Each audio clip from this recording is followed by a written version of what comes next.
forgot all of my troubles when I get home. Today's episode will be an interview about early American Black nationalism with Wilson Moses, who was professor of American history at Penn State before his retirement and is now enjoying his retirement. Hi, Wilson. Hi. Thanks for coming on the podcast.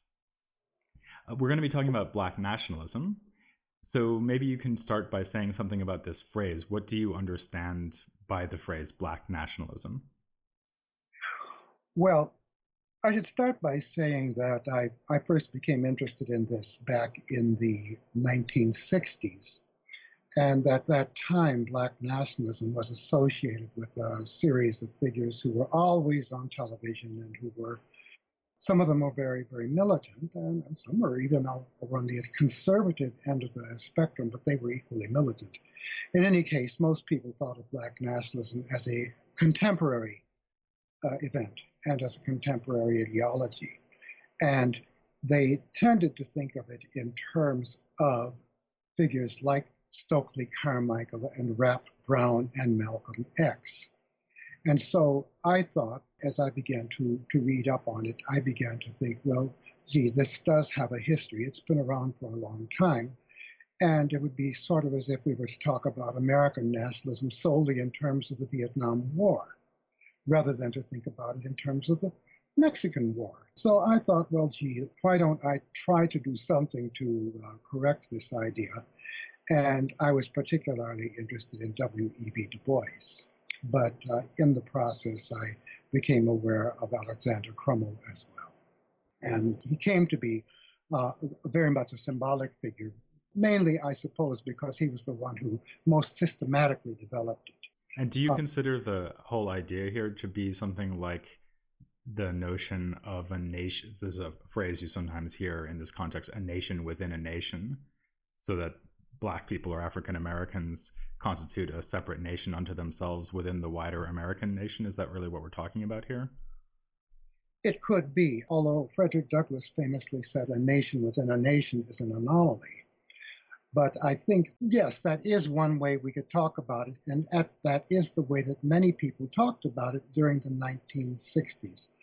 I was more inclined to see it as a movement for an actual territorial separatism in my later work, although in the beginning I was more inclined to talk about Black nationalism as a broad way of looking at things, as a kind of an emotional thing. And then later I began to think of it more in terms of its political define. I tended to define it more strictly in my later work in terms of the geopolitical aspects of actually seeking a nation state, usually to be located in Africa. But both of those ideas are present. And obviously Liberia would be the kind of main example of that in the 19th century. Liberia was the main example of that in the 19th century, although there was considerable flirtation with Haiti. And then, of course, Sierra Leone, which was the British counterpart of Liberia. I visited both countries, and it was interesting to see the parallels and differences. In your search for the roots of this ideology, as you just called it, how far back do you go? So do you think of Crummell as like a pioneering figure in Black nationalism, or do you see even Crummell as coming in after, say, a generation or two of development? Well, if we're going to think about nationalism as being a combination of the Greek idea of the polis and the Jewish idea of the chosen people, then I think we could look at the chosen people idea as coming about a little bit earlier than Crummell. There were numerous Christian figures in the 18th century who entertained that idea, the idea of a special mission, a kind of a messianic mission of African American people. And that was preserved, incidentally, all the way up into the 20th century by W.E.B. Du Bois and Martin Luther King, the idea of the messianic mission of African American people. And this could be carried out either from various loci, either in the United States or in other places, but the idea of an actual nation state, that was more associated with people like Henry Harlan Garnet and Martin Delany. Although Du Bois, obviously, by migrating to Ghana, gave much credence to this idea, and Crummell, by spending almost 20 years in Africa, did so as well. So there are different ideas, and it depends on which of these strains we want to pick up if we're going to start attributing the idea to earlier figures. And the earlier figures, I would say, were in the Christian church. Now, what's interesting about some of these earlier nationalists, sort of, for example, I think it was Gustavus Vasa, who was quite fascinated with parallels that he could see between the Jewish people and African people, and almost seemed to kind of suggest that there was a migration of Jewish ideas across the northern top of the continent and into West Africa. But that was not a dominant feeling. However, it is interesting to notice this in that one 18th century author. So that actually takes us way back over many of the figures we've already covered, Delany, Garnet, and so on. But you've actually written a book about Crummell quite a while ago. And so maybe we should focus on him. What kind of Black nationalist is he? So I suppose an obvious thought would be that he is one of the few figures that we've covered in the podcast, at least, who, as you said, went to Africa and spent decades there. Does he represent for you a kind of turn within Black nationalism where it does become a commitment to having a separate political entity outside the United States? Well, yeah, I think he does take that quite seriously. And what's interesting about it is that he's it's a kind of an elitist Christian Black nationalism. What's interesting to me is that the Black nationalism that I studied led me to notice one thing, that there were numerous Episcopal missionaries who, as soon as they were trained in this country, went to Africa. The other thing that I noticed is that there was a very strong strain of high church, that is to say, Episcopal church in particular, Anglo-Catholic, if you will, tendency in these Black nationalists. For example, Marcus Garvey, with his Ethiopian Orthodox Church, which he didn't found, and the last time I was in Harlem, it was still there, was actually very high church, African Orthodox, as opposed to being evangelical. Now, but then that term evangelical can be so broadly defined too. You can almost find some high church evangelical. But Crummell really did gravitate more towards the more ritualistic, I would say, high church end of the Anglican faith. Now, what was interesting here is that you've got this guy who is very Black, very proud of being Black, and chauvinistic about not having any white blood. On the other hand, you've got Frederick Douglass, who is of mixed ancestry, and who's not associated, except for this period when he's ambassador to Haiti, not really associated with any actual nation that is Black. But Frederick Douglass has one characteristic of a nationalist, and that is he's very, very tied to the grassroots. So when you read Frederick Douglass's autobiographies, you see that he knows these chants. He knows these little rhythms. You can almost see him singing doo-wop on the street corner.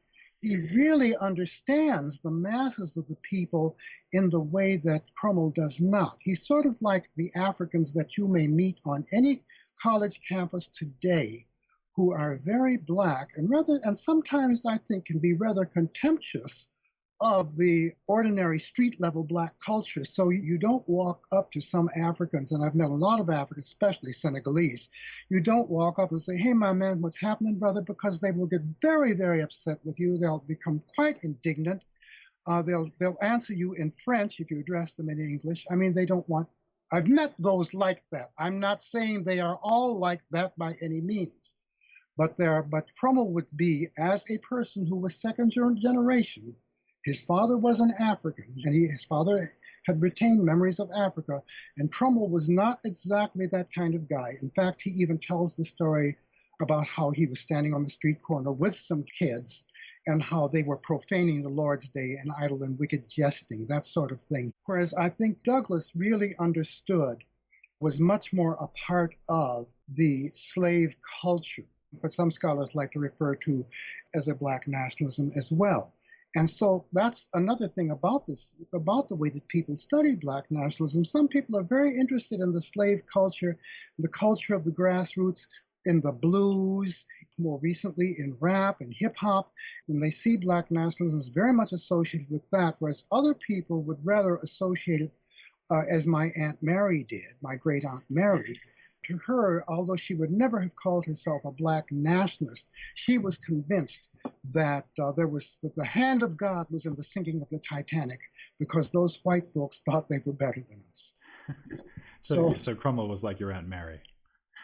He would be more in that Christian puritanical wing, yeah, of Black nationalism. And how did his approach to this change when he moved back to the United States? Because so far we've got this picture of someone who's gone off to Africa. He wants to create a kind of religiously founded nation abroad, back in Africa.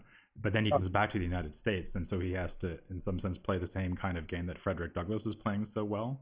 Or how does that change his approach? I don't think so. This is very interesting. You know, there was this talk about founding an American Negro Academy, and I think that the real reason why it wasn't founded until after Frederick Douglass had died was that, in fact, Frederick Douglass was still alive.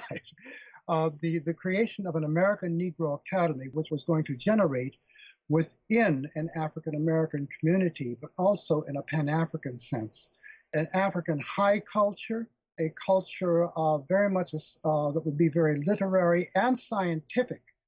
That idea was something that Crummell was very committed to. And this is, of course, where the young W.E.B. Du Bois met him. And Du Bois was very young when he wrote The Conservation of Races. He's sitting in a room full of these old-fashioned Black nationalist Christians.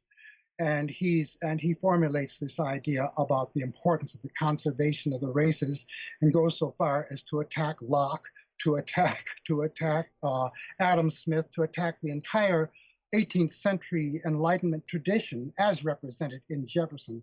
Neither Crummell or Du Bois had much appreciation for Jefferson, not because Jefferson was a slaveholder. It was not anything that naive. That was not the basis. As soon as you bring up Jefferson and people think you're going to start talking about slavery and Sally Hemings. No, that wasn't it. They had a systematic ideological objection to Jefferson. Jefferson believed in the idea that governments were created by human beings. And they had this Aristotelian notion that government was fundamentally organic. And they believed in the organic state. And Crummell even believed that the idea existed in the mind of God. If it's on the idea of democracy, and that everything we did would be imperfect because it couldn't recreate what was in the mind of God. But Du Bois did not believe in this Jeffersonian concept of the local community, or the idea that the state was essentially evil. What Jefferson didn't like about Plato, whom he detested, and of course Crummell and Du Bois loved Plato, what the problem was that Plato had given this talk, or put it into Socrates' mouth, the ideas of the Crito, the idea that the individual owed something to the state, even their life. And that was what Jefferson couldn't stand. And that was something that a guy like Du Bois just might be prepared to accept. But I don't want to oversimplify either one of them. The point is they have very different conceptions about the function of the state. And that's what's important to the Black nationalist. Whereas I think to the person like Douglass, there is, in fact, a kind of a commitment to the laissez-faire doctrines that are more intrinsically American. Free the slaves and leave them alone, said Frederick Douglass. Whereas Crummell said, now we've got to come up with a new program, because under slavery, every aspect of the slave's life was controlled in a machine-like way. And we've got to come up with some kind of a system now. One thing you mentioned in your book on Crummell is a kind of tension between what you might call a certain cosmopolitanism, which comes out in some of the things you've been saying, right? So these like very high ideals, which might be shared by anybody, or at least any Christian, right? Yeah. And then on the other hand, the Black Nationalist Project, which by its very nature should be a nation for and by Black people. Do you think that's just an irresolvable conflict at the heart of Crummell's thought? Or do you think that those two things can somehow be brought together? Well, the conflict, of course, is very present in British nationalism as well. It's the idea that you have a very strong nationalism that goes hand in hand with the civilizing mission of the British Empire, in France. The idea that the French will speak of French civilization, but they'll also speak of civilization in general. I think the contradiction is in these ideas, and there are a lot of heavy intellectuals have talked about this problem of national culture and civilization, and whether there's a conflict of civilizations or a conflict between culture and civilization. But I think what I was trying to do here was just to simply to point up a kind of a paradox that might not have been very apparent to people who were talking about Black nationalism at the time. That is, if a person like Malcolm X is going to call himself a nationalist, and yet he belongs to this cosmopolitan movement called Islam, there would seem to be a problem here. And one of the things that I noted, not only in Africa, but when I was in Cambridge for a couple of years talking to the African students, that for African Americans, the touchstone of reality is almost invariably, even among conservatives like Clarence Thomas, almost invariably, everyone is drawn back to race. Whereas you might encounter for the African that what's going on here is not so much their race as their religion.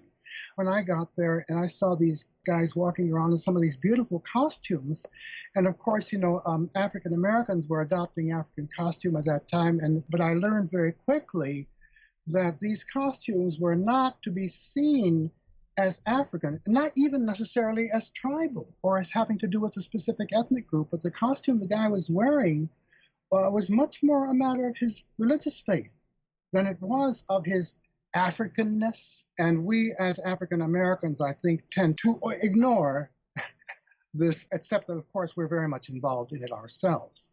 We're very much.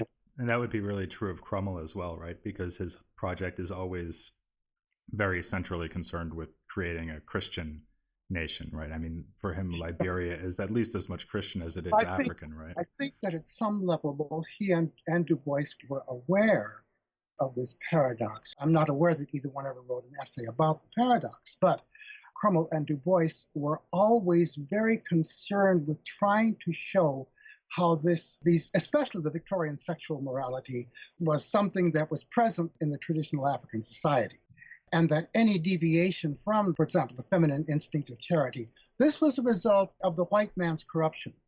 This was not Black. That idea was completely rejected during the Harlem Renaissance, when people began to celebrate, but then, of course, whites were doing it as well, celebrate the deviation from the Victorian sexual morality. And then, of course, everything changed. Now, of course, it was the Blacks who had led the way in getting away from this very inhuman and inhumane Victorian sexual morality. But for Du Bois and Crummell, it was actually the higher form of sexual morality was this ideal of feminine chastity, which they celebrated and which they believed was I think it was Du Bois who said, ancient African chastity. And you would see more inchastity on the streets of London than you would in any African village. So that's an example of how the kind of Africanness and the Christianity would come together in Crummell's mind, right? If we can maybe step back from Crummell for the last couple of minutes and look at some of his other contemporaries, although we've been talking about them anyway. I'm particularly interested in what you would have to say about Frederick Douglass relative to Black nationalism, because he has a lot of disagreements with people like Garnett and Martin Delany, in fact, Crummell as well. And a lot of these are about a variety of issues, for example, whether violence should be used in the resistance of slavery and so on. But if we just think about his attitudes towards Black nationalism, is he an opponent of Black nationalism, or can he also be construed as a nationalist in some sense? Well, that's why it's good to make a distinction between nationalism and nationalist. A nationalist can be defined in numerous ways, and so can nationalism. But I would say that some variety of nationalism can, at some point in the biography of just about any Black of any prominence, some variety of nationalism can be detected in them at some point in their career. I remember at one point I was at a meeting and there was a woman who represented, it was sponsored by a conservative group. And this Black woman said, we don't need Afrocentrism because we know that Africans invented algebra.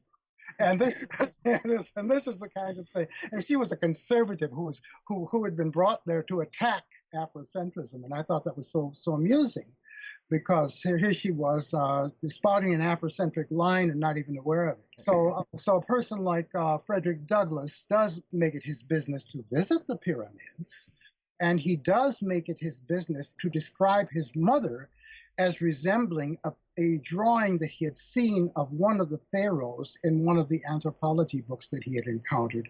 So you might say that not only Afrocentrism, but even a variety of Afrocentrism that would be highly approved by some of our contemporary Afrocentrists who put a great deal of emphasis on Egypt, that was certainly present there.